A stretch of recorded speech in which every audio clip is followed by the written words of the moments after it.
श्री सद्गुरु महाराज परमाराध्य सद्गुरु महाराज का प्रवचन महर्षि में ही सत्संग सुधा सागर से प्रवचन संख्या 233 निर्गुण राम के दर्शन से मोक्ष। प्यारे लोगों, आप लोगों को दो बातों के विषय में कहूँगा। एक तो राम और ईश्वर, दूसरी बात विज्ञान। राम कहने से सब लोग साधारण तरह से जानते हैं कि जैसे हम लोग रामनवमी के दिन जहाँ तहाँ उत्सव देखते हैं, गांव में प्रतिमा बनती है। सब गांवों में नहीं, लेकिन बहुत से गांवों में राम की प्रतिमा बनती है। लोग ठाकुर बाड़ी जाते हैं, वहाँ दर्शन करते हैं। दर्शन करके जानते हैं कि श्री राम शरीरधारी विशेष पुरुष थे, जैसा कि प्रतिमा में चित्र में रूप है अथवा चित्र में और ठाकुर बाड़ी में है। मृत्तिका की प्रतिमा में जैसा रूप है अथवा जो पहले से ही स्थापित प्रतिमा है, उसका दर्शन करके समझते हैं कि इसी तरह के राम थे। राम कहने से प्रतिमा का रूप राम का ख्याल आता है। जैसा देखते हैं वैसा ही ख्याल में आवे, यह प्रचलित स्वाभाविक बात है। यह गलती में जानते हैं, ऐसी बात नहीं। जो पढ़े लिखे अधिक हैं वे केवल रूपधारी राम ही नहीं समझते, और भी समझते हैं। जैसे श्री राम जब जंगल गए थे तो वे वाल्मीकि के आश्रम में गए, वहाँ वार्ता हुई। वहाँ रूप वाले राम वाल्मीकि के सामने थे ही, लेकिन वाल्मीकि जी कहते हैं कि राम स्वरूप तुम्हार वचन अगोचर बुद्धि पर अविगत अकथ अपार नेत नेत नित निगम का। एक तो रूपधारी राम है जो वचन में आते हैं, हर जिनके हाथ पैर मुंह आंख नाक कान आदि इंद्रियां हैं, जो इंद्रिय ज्ञान में आवे उसको गोचर पदार्थ कहते हैं। रूपधारी राम का चरण छुआ जाता है, वे सांभले हैं। उनकी सुंदरता को देखते हैं, बुद्धि ग्रहण करती है। ऐसा रूप वचन अगोचर बुद्धि पर नहीं कहा जाएगा। ऐसा रूप वचन अगोचर बुद्धि पर नहीं कहा जाएगा। अविगत का अर्थ है जो कहीं से हीन नहीं, सर्वव्यापी हैं तो राम सामने ही, लेकिन कहते हैं कि सर्वव्यापी हैं, अलख हैं। धनुषधारी राम देखने में आते हैं और कहते हैं कि अलख। नख से शिखा तक देखते हैं, लेकिन कहते हैं अपार। एक तो रूप और दूसरा स्वरूप होता है। एक तो शरीर का रूप होता है और दूसरा आत्मा का स्वरूप कहलाता है। श्री राम के शरीर को देखकर भी वाल्मीकि जी स्वरूप के लिए कहते हैं, इंद्रिय ज्ञान में नहीं, बुद्धि से परे सर्वव्यापी है, देखने में आने योग्य नहीं, अपार है। वेद इसको नेति नेति कहते हैं। राम का शरीर रूप और राम का स्वरूप दोनों समझिए तो दोनों राम हैं। राम के दोनों रूपों का दर्शन और पहचान अच्छा है। देह रूप का दर्शन हो और आत्म स्वरूप का नहीं तो काम बाकी रहेगा।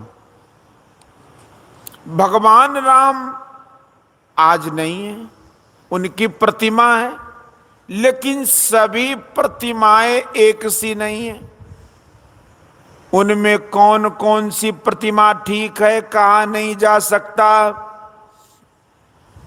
ग्रंथ में जैसे रंग रूप का वर्णन किया गया है उसी के अनुकूल सभी चित्रकार बनाते हैं। जिस चित्रकार में जितनी प्रवीणता है वे उतने अच्छे बनाते हैं। इसलिए कम जानने वाले चित्रकार के बनाए रूप में अंतर पड़ सकता है, पड़ जाता है, लेकिन जो स्वरूप है उसकी प्रतिमा नहीं बन सकती। शरीर रूप राम को सगुण राम, और जो अलख अपार है वह निर्गुण राम है। राम के सगुण और निर्गुण दोनों रूपों का ज्ञान होना चाहिए। सगुण का ज्ञान इंद्रियों से होता है और निर्गुण का ज्ञान चेतन आत्मा से होता है। सगुण का ज्ञान इंद्रियों से होता है और निर्गुण का ज्ञान चेतन आत्मा से होता है। बुद्धि से परे चेतन आत्मा है। चेतन आत्मा से जो जाना जाता है वही अविगत अलख अपार राम है। शरीर प्रकट होता है और गुप्त भी होता है। स्वरूप के होने का कारण नहीं होता, किंतु शरीर के होने का कारण होता है।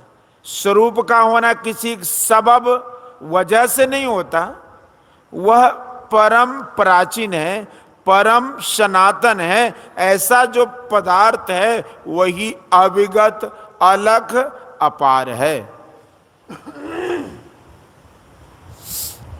समय समय पर जो भगवान का अवतार होता है उसमें कारण होता है। राम के अवतार के कई कारण हैं, सब अवतारों के कई कारण हैं। सब अवतारों में एक ही रंग रूप नहीं, विविध रंग रूप। राम रूप में, श्याम रूप में बड़ा सुंदर और नृसिंह रूप बड़ा भयंकर। वामन अवतार में बहुत छोटा रूप, केवल 52 अंगुली का। असल में परमात्मा का ज्ञान अकथ अपार के दर्शन से होता है। यह दर्शन शरीर में रहने से नहीं होता है। शरीर से पृथक होकर शरीर में रहो तब अपने में अपने से दर्शन होगा। ऐसा होने से तमाम दर्शन पाओगे। आंख से नहीं देखोगे, अपने से देखोगे। तुम स्वयं शरीर नहीं हो।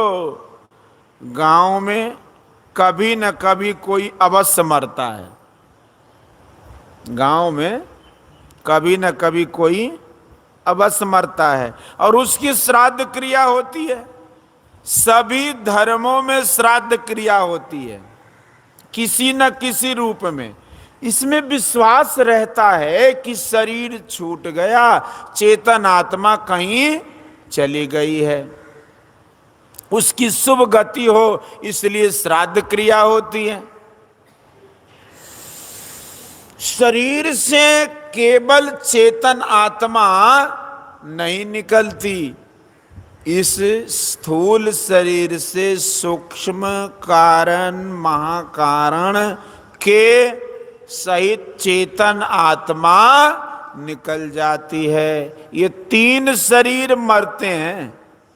ये 3 शरीर मरते नहीं है, ये मरते नहीं है। 3 शरीर अपने स्वयं कोई शरीर नहीं है।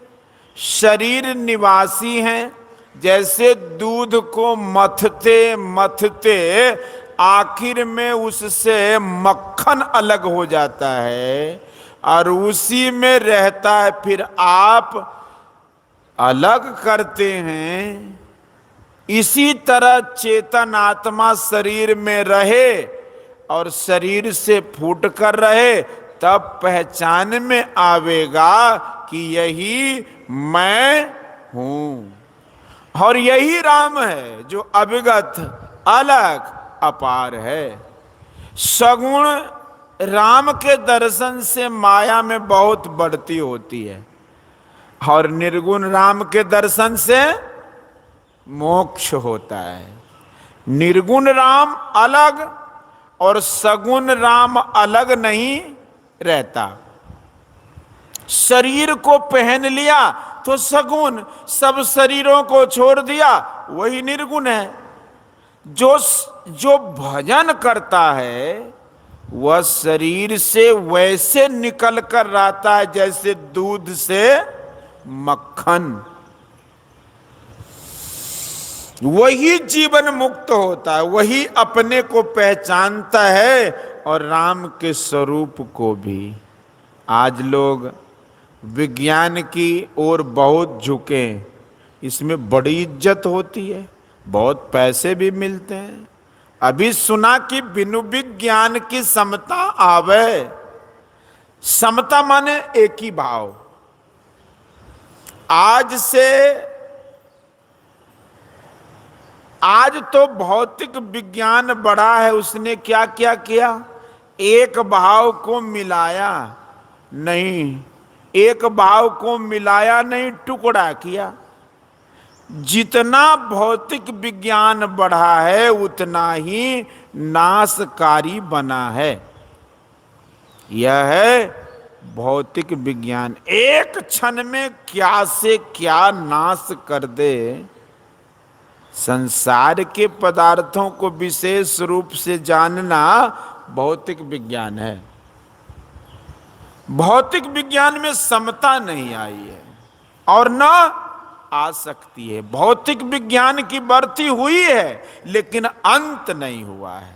सब के सब जिस मूल पदार्थ पर अवलंबित हैं वे राम हैं, अपरमात्मा है, वे अध्यात्म विज्ञान है। इसके लिए स्कूल कॉलेज जाने की जरूरत नहीं है, अपने अंदर अभ्यास करने की जरूरत है। भौतिक विज्ञान में समता आएगी इसका विश्वास नहीं किया जा सकता। आज तक जितनी कोशिश हुई है उसमें थोड़ी थोड़ी सफलता मिलती जाती है।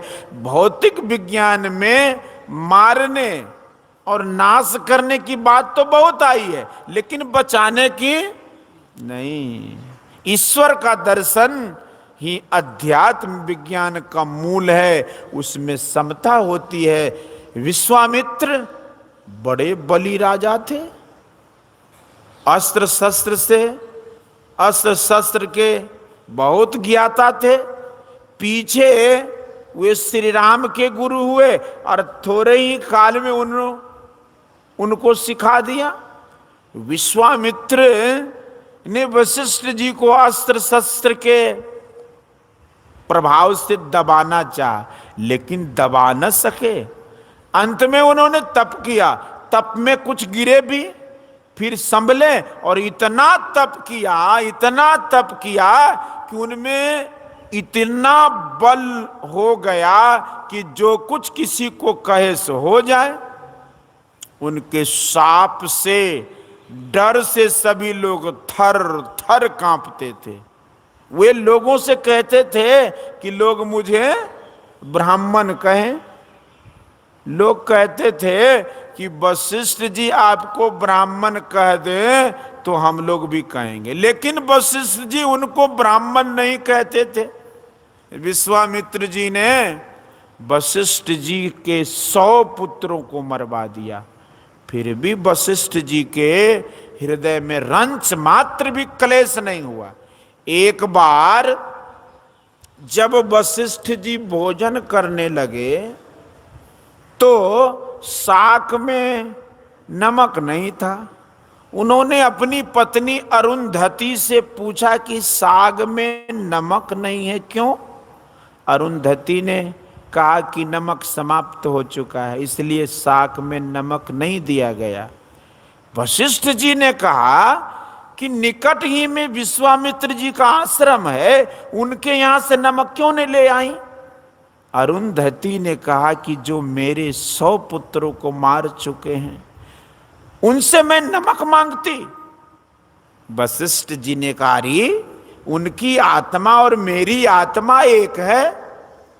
विश्वामित्र ने बहुत द्वेष किया, लेकिन वशिष्ठ जी ने कुछ नहीं किया। यह अध्यात्म की समता है, यह आंतरिक समता है। वैसे ज्ञान कहने वाले बहुत हैं, अध्यात्म ज्ञान जानने के लिए योग शास्त्र है, उसको सीखने के लिए बाहर में कोई घर नहीं है, अपना शरीर है। इसका यत्न संत सद्गुरु बताते हैं, करने वाले समता पाते हैं। बोलिए श्री सद्गुरु।